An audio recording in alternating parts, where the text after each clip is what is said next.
Hey everyone. Hmm. Boy, this is really blurry. Yeah, I'm not using a very good camera at the moment. And also I had to put it in a different place because I noticed the audio, for whatever reason, just comes out really quiet, and I don't know why. I've never had this many problems with a camera. It's very strange. But anyway, I finished watching the next Wild Force episode, Tornado Spin. I really like this one. This is one of my favorites. I don't really know why it's one of my favorites. It's just all the elements about it just come together so well. So it starts off with a kind of pointless scene. The new Jindrax and Toxica are training with Master Org. I think just to remind us that they're around and that they've been transformed because they don't really play a part in the rest of the episode. Let's see. They leave to go find a new org. And let's see, I misspelled something in my notes here I want to fix. Hmm, okay, there. So anyway, they leave to go find the new org, and Master Org stays behind, and he's looking at that photo of him and Cole's parents, or we assume it's him in the photo now because of Jindrax pointing at it. That's Master Org!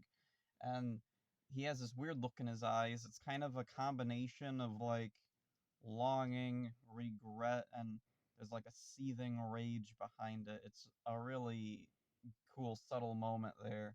So anyway, then we cut to Danny helping Max carry some boxes of old toys somewhere. And the weird thing is, it looks like they're up on the Animarium. I'm wondering if these are Max's toys. Why did he bring them to the Animarium? What are, is he using it for storage? It's a mystical, like, ancient island. I don't think it's your trash can, dude. Or maybe they're behind some building on Earth. Who knows? Maybe they're taking it to a thrift store or something to donate. So anyway, Danny sees this bowling trophy in one of them, and he asks Max about it, and Max suddenly gets like really distant and defensive about it. And Danny doesn't want to continue talking about it if it bothers Max. So meanwhile, Jindrax and Toxica, they find the new org. It's a bowling ball org who has the ability to throw bowling balls and knock people over just like bowling pins. We see a scene where he like throws a bowling ball into a crowd of people, then they tense up and fly all over the place. It's very silly, but I guess it fits. It's Power Rangers. So then the Rangers, along with Merrick, rush in to stop him, and the weird thing is Merrick is just there. Like he just right there with the Rangers this first time they show up to fight the Bowling Ball Org. And so then Bowling Ball Org blasts them all away, and the Rangers are all flung out somewhere. Merrick's over there. And then Max is like, guys, I have an idea. And then they go to this bowling alley without Merrick. We don't have any scene of Merrick telling the Rangers, I'm going to stay behind, or anything. He just doesn't go with them, even though he's right there. That was one of the weird things consistently in Wild Force is Merrick part of the team or not? What's he doing? Whatever. Anyway, Max's idea is there's this old bowling legend guy at the bowling alley, and he has a special move, the tornado spin, and Max thinks that if he can learn that move, then he can use it to defeat the bowling ball org. So then he sees the guy, Don, but Don wants nothing to do with him, and then we learn that Max was a student of Don's, kind of. Don was teaching him and priming him to be like a really like another bowling legend. He had talent and he had potential, and now Don, because Max left his training, I don't know, it seems weird to call teaching someone bowling training, whatever. Anyway, Don thinks that Max leaving was a bad decision and he doesn't want anything to do with him now. So then we see a flashback of Max when he first met Don, and Don was encouraging him because he saw that this kid had potential. Oh, I'm not a kid. That's something that Max says a lot in this episode and many other episodes. It gets kind of repetitive, but also it's kind of repetitive when people go out of their way to call him a kid. At least with Don, it feels kind of natural. So anyway, then we see another flashback where he's leaving the bowling alley and he sees these couple of people being attacked by an org, the Turbine Org. That's a neat little like callback of continuity. He defends the people, and just then, oh yeah, he gets thrown around by the org a little bit, and then Taylor and Alyssa show up, and that gives us a clue as to like the order the team formed. First Taylor, then Alyssa, then Max, and then Danny came after that, and then finally Cole and then Merrick, I guess. So then, let's see. That's when Max leaves his potential bowling career to become a Wild Force Ranger. And then back in the present, Max and the Rangers are trying to convince Don again to teach Max a special move. Don still doesn't want to listen, so Max decides to go out and train for himself. So he's trying to perfect it, and he's trying really hard, but then he hurts his wrist, and the Rangers are like, you don't have to keep this up. I mean, we can find some other way to defeat the org. And Max is like, no, I have to do it. And then Don comes over and says, if you keep doing it like that, you're going to hurt your wrist like me. And we see Don has a wrist brace on. And so then he says, okay, Don sees that Max has the determination that he really wants to know that move for some important reason. He doesn't tell him that he's a ranger. Like, do the Wild Force Rangers have secret identities? Like, that's one of the other weird things in Wild Force is never really made that clear, like whether or not they have secret identities. I mean, they do wear like the jackets with the symbol and like stuff on them. So I don't know, whatever. Uh, Don agrees to show him the tornado spin. And then meanwhile, Merrick is taking on the bowling org alone back to the bowling alley. Don shows Max how to do the tornado spin, and then, let's see, after he does that, he gives Max his lucky golden bowling ball. Because there was a golden bowling ball in the Gowranger footage, I guess.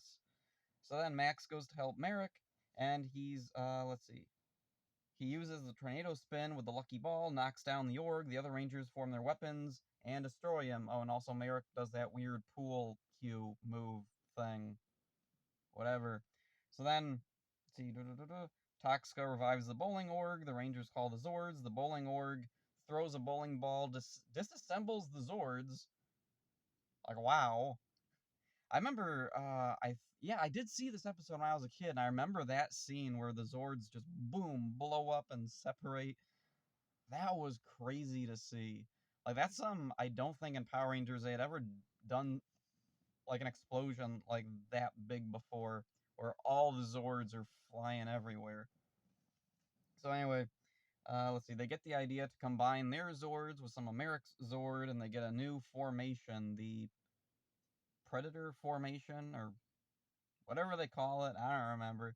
And then they use the Armadillo Zord as a bowling ball to do the tornado spin on the giant org, and they defeat him for good.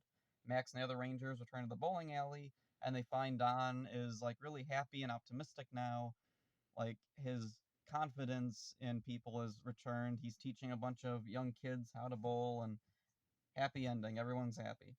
And so one of the things I never thought about, and it really surprises me that I never thought of this before, a lot of this episode's plot parallels the Lightspeed episode The Chosen Path, where Chad meets up with this old sensei. Was it a karate sensei or a kung fu sensei? I don't remember. Whatever, I believe it was karate. Anyway, uh, the sensei acts pretty much like the way Don acts uh, to Max, and oh, I thought I heard something. Okay, anyway, back to this thing, the parallels between these episodes. Oh, also, they both focus on Blue Rangers and a former teacher who believes that uh, when they left their teaching, that was the wrong decision to make. It doesn't matter what they're doing now, if it's good or bad or whatever, that they should have stayed with them and, like, seen things through to the end. It's an interesting dynamic. It's a cool plot. It's a plot I'm surprised doesn't happen more often in Power Rangers because it works really well. So anyway, moving on. Oh yeah, one of the other things is the strong continuity in Max's flashback. The Turbine Org, I believe he even has the same voice.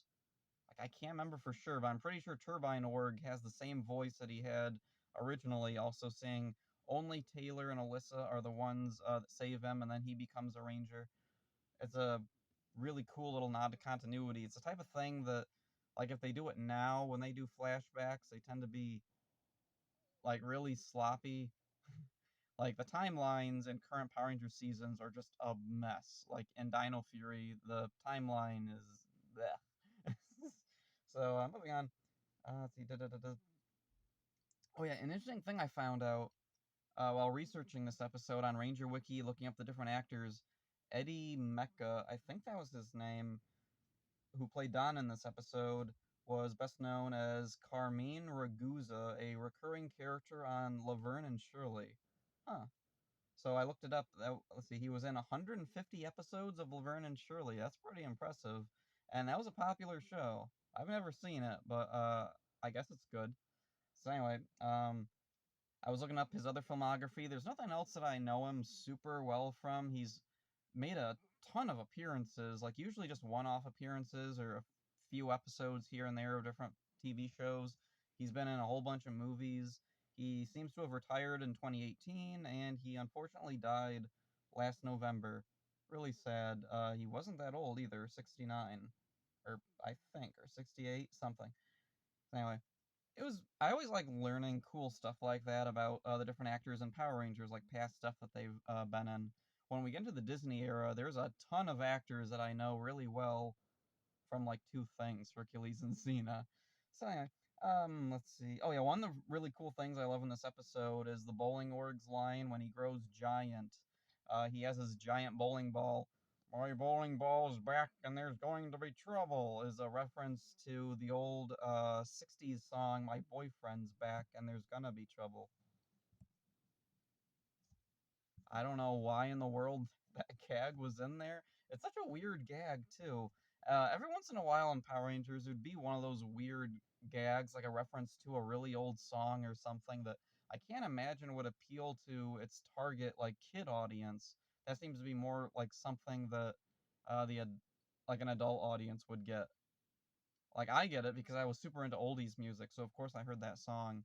But yeah, weird. Let's see.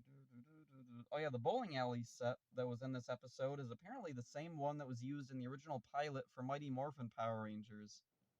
That is really cool. I had no idea. Like it, like I don't know, I don't remember exactly what the original one looked like from the pilot. I know I've seen it before. I could just like pop in the episode and watch these back to back to see, but like, it doesn't really look like the same bowling alley. Not that bowling alleys really look all that different, I guess. Maybe it was a real bowling alley that they just were using in real life. So there's been like gradual alterations over the years because this was 10 years after the original pilot was filmed. But anyway, if that's true, that's a really cool little detail. Makes me wonder if they still have a TV playing Samurai Pizza Cats somewhere. Let's see.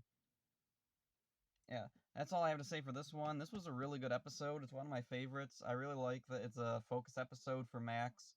He's a really cool character. I really like him, even if his I'm not a kid gets kind of repetitive. But then again, like I said, the people constantly shoving in calling him a kid is also repetitive and very annoying. Anyway, that's all for this one. Hope you enjoyed it. See ya.